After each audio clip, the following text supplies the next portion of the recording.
Kami dari pengurus Yayasan Berisi Golgorong dan juga Jamaah Sumailatul Mustafa mengucapkan minal aidin wal faizin, mohon maaf lahir dan batin. Wassalamualaikum warahmatullahi wabarakatuh. Takbir! Allahu Akbar.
Allahu Akbar, Allahu Akbar, Allahu Akbar.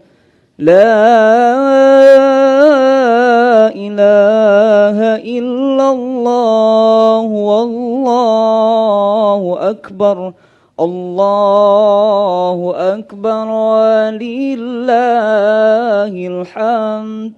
يا أرحم الراحمين يا أرحم الراحمين فرج على المسلمين يا أرحم الراحمين يا أرحم الراحمين يا أرحم الراحمين فرج على المسلمين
بالحسن على مقام ودنها بمجده وتعالى إذا قد جاءوا لذنبي يستغفرون الله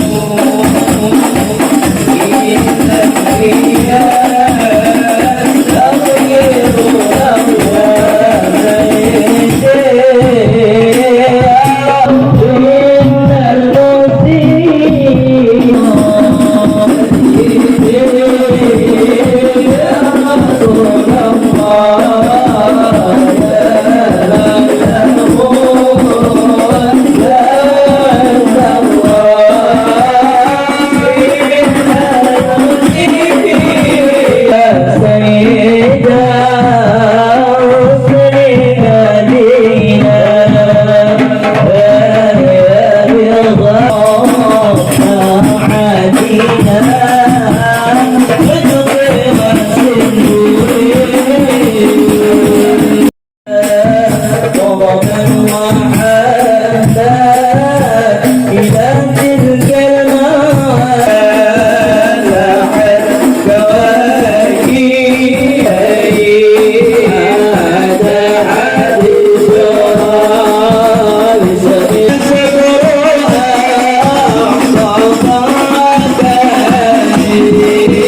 إليك مستسمعين أنتم بنا مجب منا بالقرآن والمسيء بالإحسان والسائل بمسان والمعمل بمعمل. Acara halal bihalal yang intinya saling maafkan.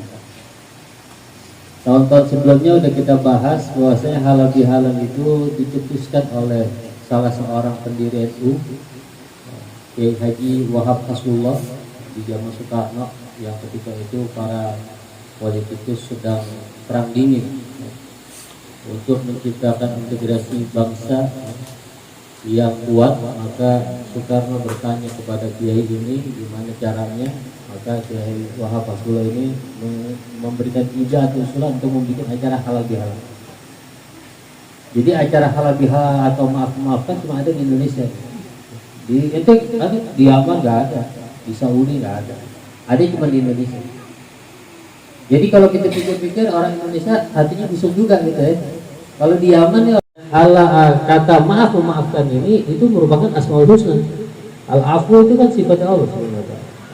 Dan di dalam Al-Quran banyak disebutkan innallaha la'afuwun qadir. Ada lagi innallaha kanallaha ghafurur rahim. Banyak dalam Al-Quran itu disebutkan banyak. Jadi memaafkan ini merupakan sifatnya Allah dan dianjurkan dalam agama untuk kita saling memaafkan. Dan ketika seseorang memaafkan itu dia nggak menjadi hina, karena Rasulullah SAW bersabda wa ma zadallahu bi'afwin wa ma zadallahu 'abdun bi'afwin illa 'azzah, ya, illa 'izzah gitu ya. Buka lu. Wa ma zadallahu 'abdan bi'afwin illa 'izzah. Tidaklah Allah menjadikan seorang hamba yang memaafkan itu kecuali dia bertambah mulia. Itu terbukti orang yang sering mengalah dia menjadi mulia. Itu hadis riwayat Sahih Muslim. Dan dalam Al-Quran juga kita diajarkan ya, karena maaf-memaafkan ini bagian dari perintah agama.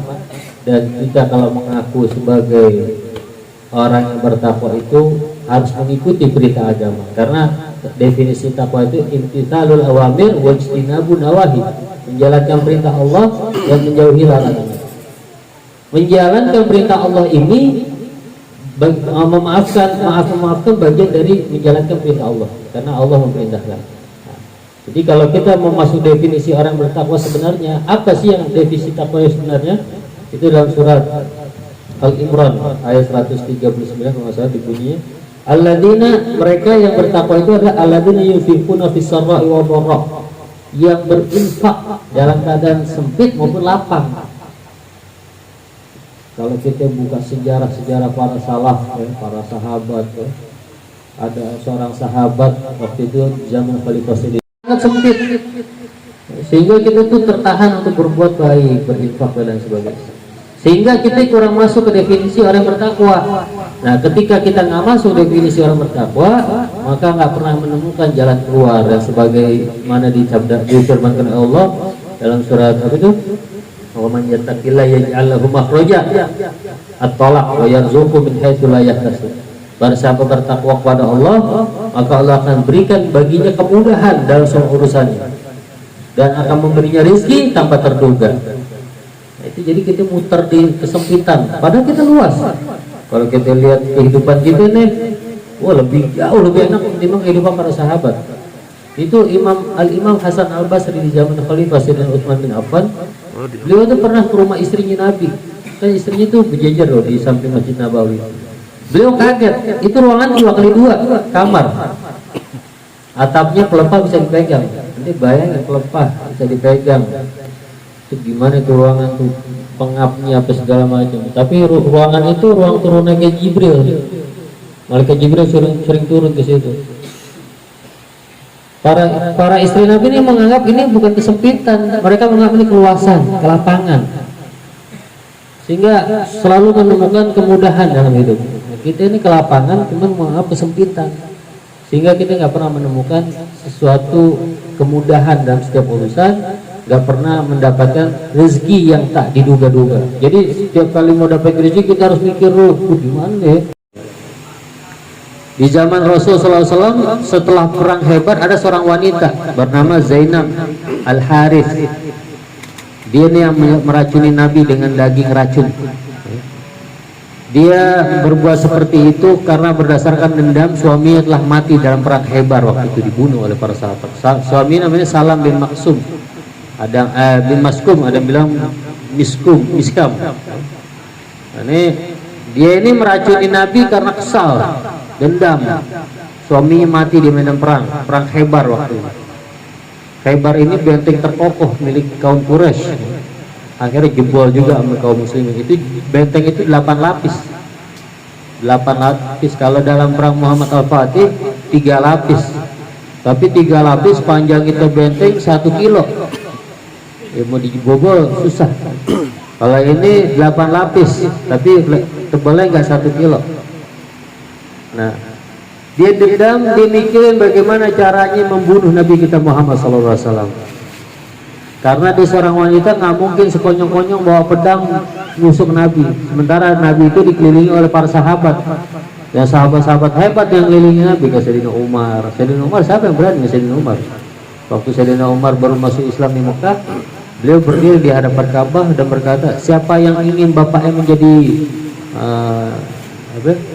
anaknya menjadi yatim, siapa yang ingin ibunya menjadi budak, menjadi janda, saya tunggu di sini. Satu pun gak ada berani. Satu Mekah ditantang Sayyidina Umar. Yang mau anaknya jadi yatim sini, yang mau istri jadi janda sini. Gak ada yang berani satu pun maju. Sayyidina Umar. Nah, itu Rasulullah tuh selalu didampingi para sahabat. Sayyidina Ali. Sayyidina Ali ini salah satu sahabat yang berhasil membobol benteng pintu Khaybar. Saking gagahnya itu manusia, saking kuatnya bobol sama dia. Padahal sahabat membobol nggak bobol, akhirnya Sayyidina Ali yang bobol. Jadi nggak mungkin nih seorang wanita yang bernama Zainab bintul Harith ini bisa ngebunuh Rasulullah. Dia seorang wanita, akhirnya ditawarkan makanan. Dia tahu Rasulullah SAW suka kambing. Dan Rasul berkata, Sayyidul Ta'am, Allahum Sayyid al-Ghanam Sayyidul Ta'am. Daging kambing itu pimpinan para makanan. Ternyata memang banyak khasiatnya. Dari segi medis itu banyak khasiat buat daging kambing itu. Di antaranya menambah kecerdasan. Maka dalam agama itu dalam kitab Tibbun Nabawi minimal 1 bulan sekali itu makan daging. Kambing ya. Nanti ikan mulu, ikan jambrong lagi kata Pak. Mereka bermanfaat buat kita semua dan semoga Allah jadikan kita orang-orang yang senantiasa selalu afina 'anil nas. Ya semoga berkumpulnya kita di siang hari ini menambah keberkahan, menambah kemudahan urusan kita, memperluas rezeki kita, senantiasa selalu diberikan taufik oleh Allah Subhanahu wa taala untuk dapat berbuat baik dan beramal ibadah. Amin amin ya rabbal alamin. Akhir kalam kita mintakan doa kepada Ustadz Abdul Khair, Bapak Kiai Ustadz Abdul Khair, Mufti Babakan.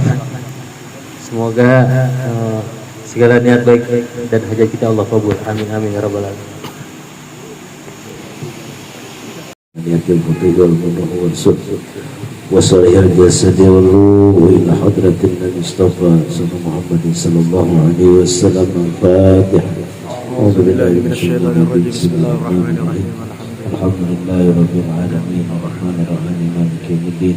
Iyyaka na'budu wa iyyaka nasta'in ihdinas siratal mustaqim siratal ladzina an'amta 'alaihim ghairil maghdubi 'alaihim waladdallin.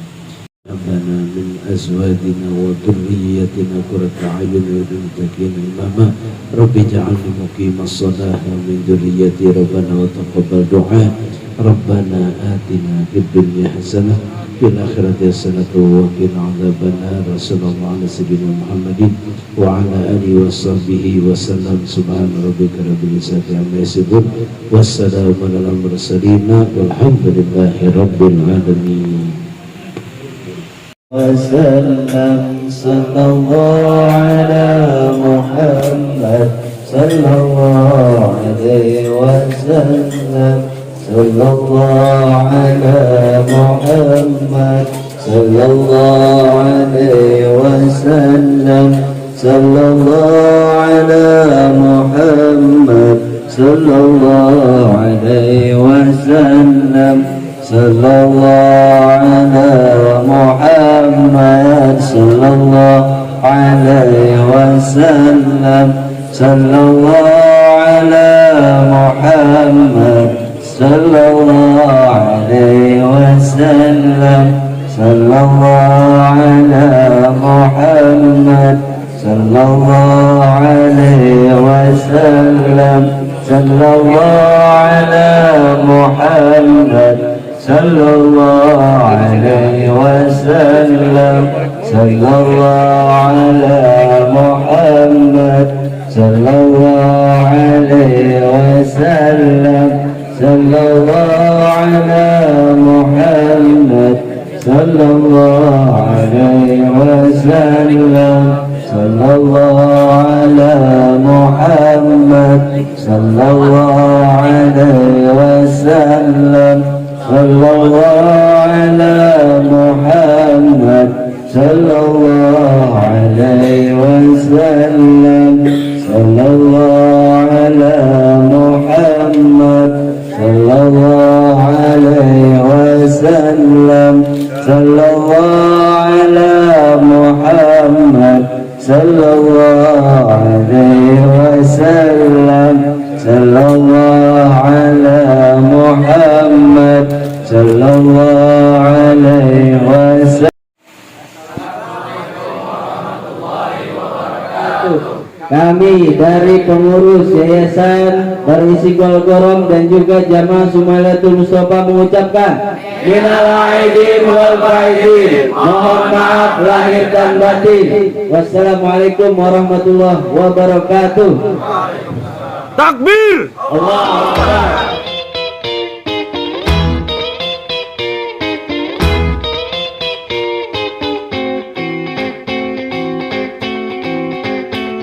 Setelah berpuasa 1 bulan lamanya, berzakat fitrah menurut perintah agama. Mari kita beridul fitri berbahagia, mari kita berlebaran bersuka gembira, berjabat tangan sambil bermaaf-maafan, hilang dendam habis marah di hari lebaran. Minal aidin wal faizin, maafkan lahir dan batin. Selamat para pemimpin, rakyatnya makmur terjamin. Dari segala penjuru mengalir ke kota, rakyat desa berpakaian baru serta indah. Setahun sekali naik tram listrik pere, hilir mudik jalan kaki pincang sampai sore. Akibatnya tengah-tengah keselap, sepatu terompet, kakinya pada lecet, babak belum berabe. Maafkan lahir dan batin, lain tahun hidup prihatin. Cari uang jangan bingungin, lan Syawal kita ngawinin.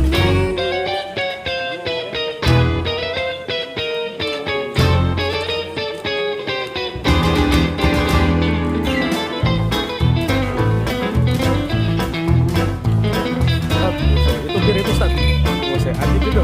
Pakai sepatu. Mantap ya, mantap ya.